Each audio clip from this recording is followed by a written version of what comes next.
Part 1. The window across the street started one quiet evening in early spring. It's a kind of night when the world felt half asleep. Emily had just moved into her new apartment on the corner of Maple Street, a quiet neighborhood with trees that leaned toward the windows and the faint hum of traffic in the distance. She had come from Boston, looking for a fresh start after a long breakup that had left her tired and unsure of herself. Her roommate, Claire, had convinced her this place would help her breathe again. But Emily hadn't expected that what would truly catch her attention wasn't the piece of the neighborhood. It was the man across the street. His name, as she later learned from the mailbox downstairs, was Daniel Miller. He lived in the building opposite theirs, on the third floor, his window directly facing their living room. At first it was nothing unusual. People kept their windows open all the time, especially when spring air carried the faint scent of rain. But Daniel's window was different. It was always open. Every evening around 7, the light in his room would come on, spilling a soft yellow glow into the night. Through his thin white curtains, you could see just enough to notice that he was alone. He wasn't the kind of man you'd call extraordinary. But there was something about him that drew attention. His movements were calm, deliberate. He had a way of sitting by his piano as if every note he played was a secret he was telling only to himself. He wasn't loud, he didn't seem to have company. But there was a kind of warmth in the space around him's stillness that made Emily pause each time she passed the window. Claire noticed first. "He's kind of mysterious, isn't he?" she said one night, leaning against the window frame beside Emily. "Why does he always leave his window open? Doesn't he care that people can see him?" Emily shrugged, trying not to seem interested. "Maybe he just likes fresh air." But she couldn't help watching him too. At first, Daniel didn't seem to notice them. He'd play soft, gentle piano melodies that floated across the street like whispers. Sometimes he'd write in a notebook, sometimes he'd paint. There was something old-fashioned about him, like someone who belonged in another time. Then one night, something shifted. Emily was home late from work, exhausted and distracted, when she caught a glimpse of him again. The room across the street was quiet, his window open as always. He was standing near the easel she'd seen before, painting slowly, his brush moving with care. She could see the focus in his eyes, the slight furrow in his brow. He looked peaceful, and then, as if sensing her gaze, he looked up. Their eyes met through the glass. It lasted only a second, maybe 2, but it was enough to make her heart skip. She thought he might look away, embarrassed, but instead he smiled, small, polite, but genuine. Emily froze for a moment before smiling back. From that night, she began noticing him more. It wasn't obsession, it was curiosity, a quiet interest that grew with each passing day. Sometimes he'd be reading near the window, sunlight painting his face gold. Other times he'd sit at his piano, eyes closed, playing something soft and wistful. It was as if that open window connected to lonely hearts that didn't yet know how to speak. Claire teased her about it constantly. "You're turning this into some kind of romantic movie," she said, laughing as she passed by. "Maybe he's just one of those artistic types who doesn't believe in curtains." But Emily knew there was more. She couldn't explain it, but she felt something gentle and unspoken between them, a quiet acknowledgement that both of them understood. Loneliness too well, one evening, she decided to sit near her own window with a book, pretending to read but hoping to see him. When she glanced up, she saw Daniel doing the same, sitting near his window, reading under the soft light of his lamp. For a moment, it felt like a mirrored reflection of her own life. 2 people in 2 different apartments, living quietly, yet somehow sharing the same space through that open window. The next few days followed the same rhythm. She'd come home, glance at his window, and find him there. Once, he waved lightly before turning back to his sketchpad. Another time, she saw him leave a small potted plant near the window, its leaves catching the sunlight. Everything he did seemed intentional, gentle, meaningful, as if he were trying to communicate without words.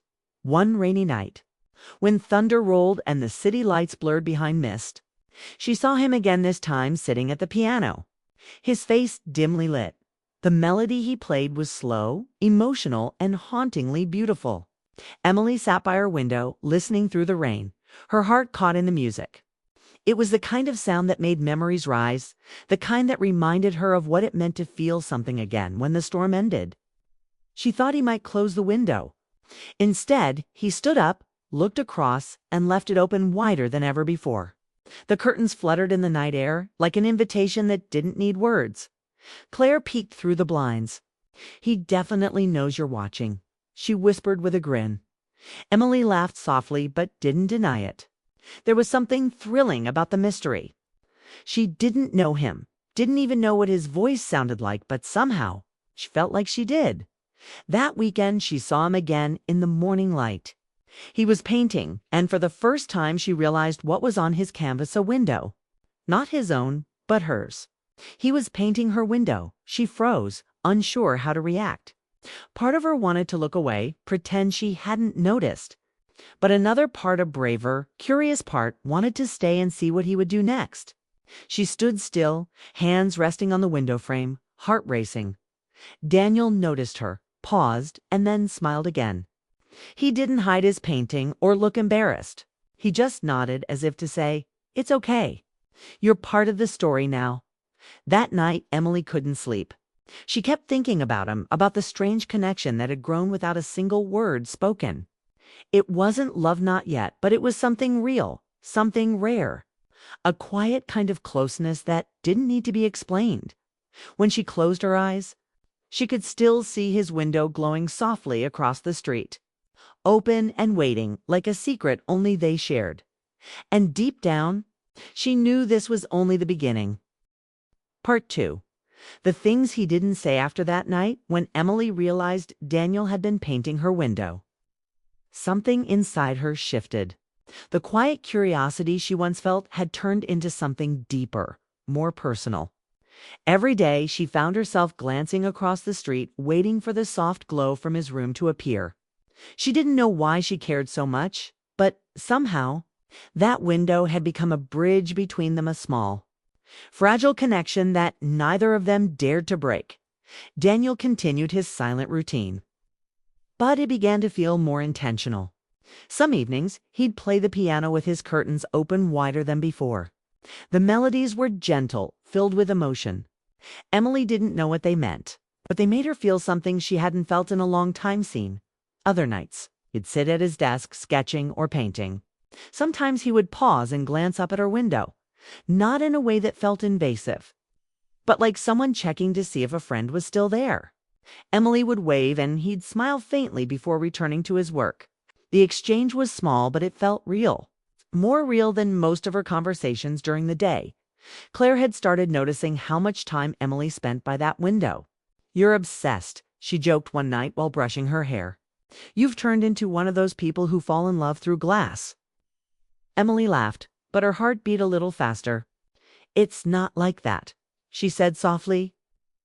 Though she wasn't sure if that was true, there was something about Daniel that felt safe yet mysterious. He looked like a man who carried too many quiet thoughts. Someone who'd been through pain but learned to turn it into art. Maybe that's what drew her, in the idea that he understood the same kind of emptiness she had once felt.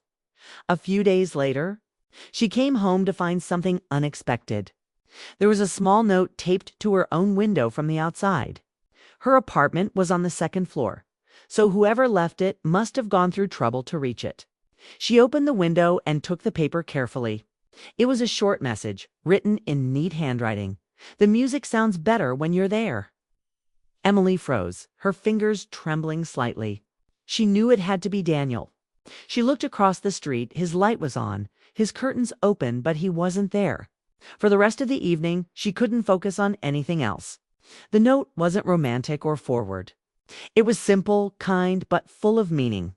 The following night, she decided to leave something in return. She wrote on a small piece of paper, "Then keep playing. I'll listen." She taped it to her window before bed.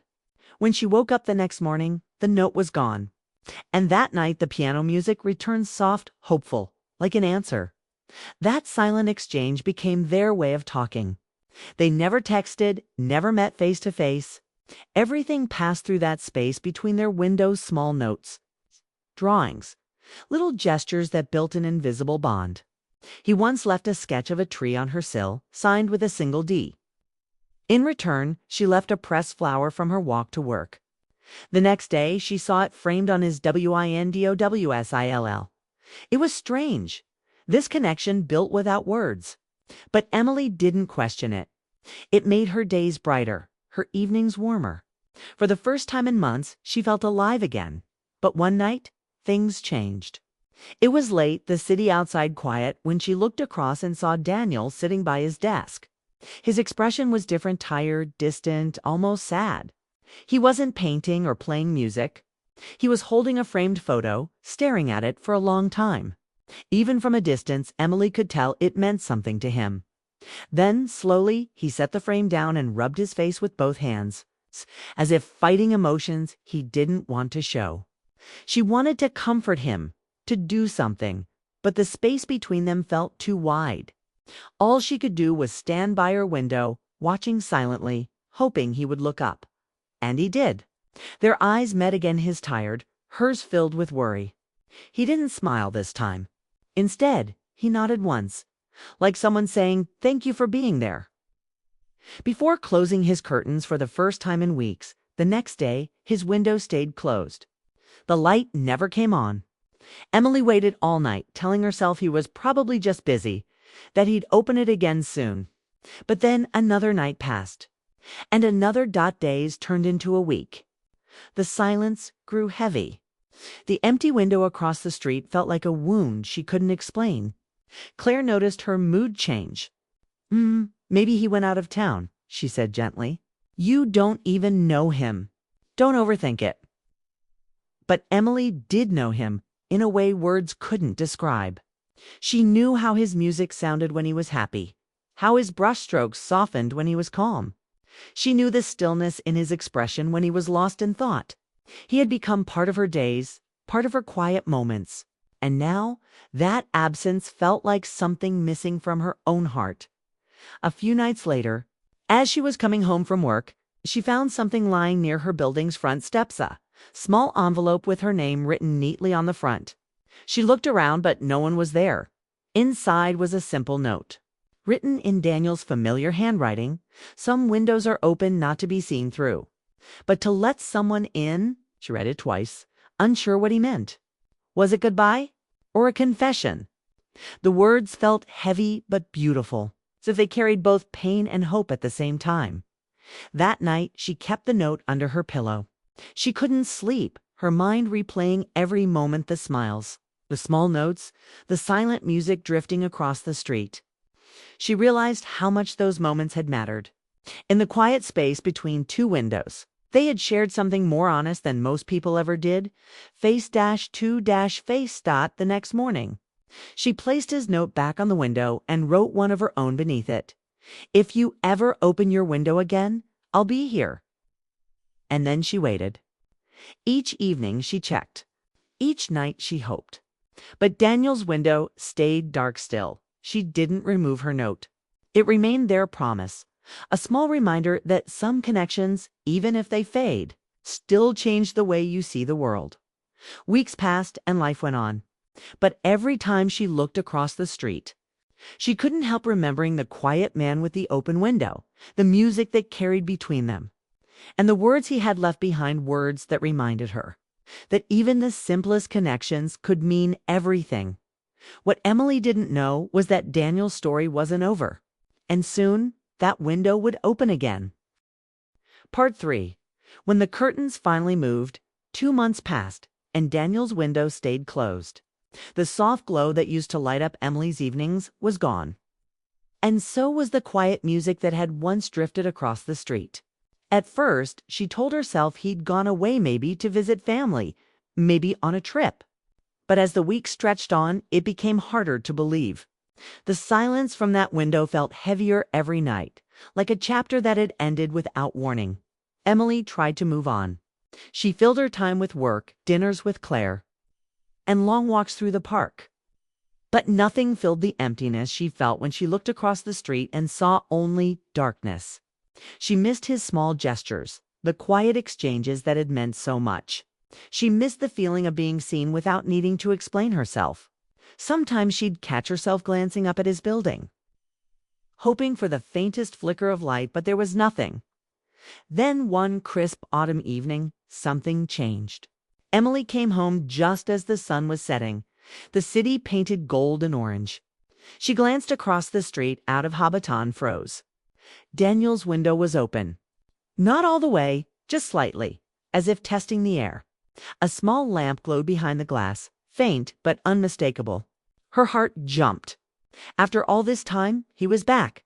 She waited near her window, hardly breathing. Minutes passed. Then she saw him. Daniel stepped into view, carrying a small wooden box. He looked thinner, maybe a little older, but his expression was calm. He set the box down near the windowsill and looked outside. Their eyes met again, and for a brief moment, felt like time had rewound. He smiled, soft, familiar, full of meaning, and Emily smiled back. There were no words, just that same silent understanding that had always existed between them.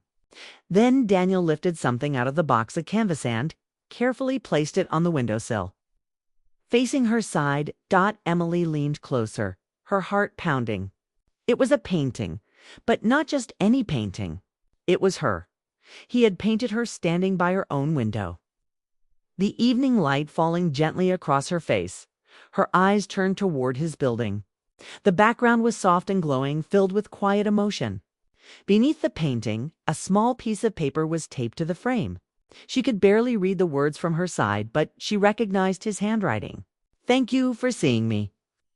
For a long time, Emily couldn't move. She stood there, tears welling in her eyes. The message wasn't dramatic or romantic. It was simple, honest, and full of gratitude. In that moment, she understood everything. He hadn't left because he'd wanted to. He'd needed time. Maybe to heal. Maybe to find peace. Whatever had been weighing on him, the sadness she'd seen that night with the photograph, had taken him away. But he had come back, and the first thing he'd done was open his window again. She wanted to respond somehow. To tell him that she had missed him, that she was glad he was back. That his absence had been noticed every single day. But she didn't have the words. So instead, she reached for her notebook, tore out a page, and wrote with a trembling hand, "Welcome home." She taped it to her window and stepped back. Across the street, she saw him notice it. He smiled a quiet, grateful smile and nodded once. Like he always did when words weren't enough. That night, the music returned. The piano played softly through the open window. Each note carrying a piece of everything they'd shared. Loneliness, comfort, hope. Emily sat by her window, listening, her eyes never leaving his. Over the following days, their silent exchange began again, not as a repetition of the past, but as something new. She'd see him painting in the morning light, his movements steady and sure. Sometimes he'd wave. Sometimes he'd leave another small note, short lines about his day, little things he noticed. And Emily wrote back, sharing pieces of her own life too. It was never about grand confessions or big gestures. Their connection remained what it had always been: quiet, respectful, and deeply human. To people who found understanding in the simplest way possible, by being seen as autumn deepened. The trees outside turned gold, and the city grew colder. One Sunday afternoon, Emily came home to find another envelope slipped under her door. She knew it was from him even before she opened it. Inside was a small sketch of two open windows facing each other, a line of soft light connecting them. Beneath it, a single sentence. Sometimes the smallest distance can hold the biggest meaning. She smiled as she read it. It wasn't a love letter, but it was something better real. It reminded her that connection didn't always need to fit a label. Sometimes people came into your life to remind you that kindness, understanding, and quiet moments could matter just as much as anything else. As the first snow fell, Emily noticed Daniel setting up his Christmas lights. His window glowed brighter than ever, and for the first time, she saw him freely laugh while talking on the phone. The sight made her heart feel warm. He wasn't just the lonely artist across the street anymore. He was someone healing, someone living. And in some small way, she had been part of that evening. She sat by her window again, holding a cup of tea and watching the snow drift down between their buildings. She thought about how strange life was that two strangers could find comfort in nothing but shared silence and open glass. She didn't know what the future would bring, whether they'd ever meet face to face or if their connection would stay as it was. But she was content. Just before she went to bed, she noticed one last thing. Daniel had turned off his lights, but his window remained open. On the sill, the same painting of her still stood, softly illuminated by the STREETLIGHT dot, and beneath it, a new note appeared. She couldn't read all the words from that distance, but she could see the last line clearly. You taught me that even when life closes in, it's okay to leave the window open. Emily smiled, a tear sliding down her cheek. She whispered softly, even though he couldn't hear her, and you taught me how to look. The night was quiet again, but this time it didn't feel lonely.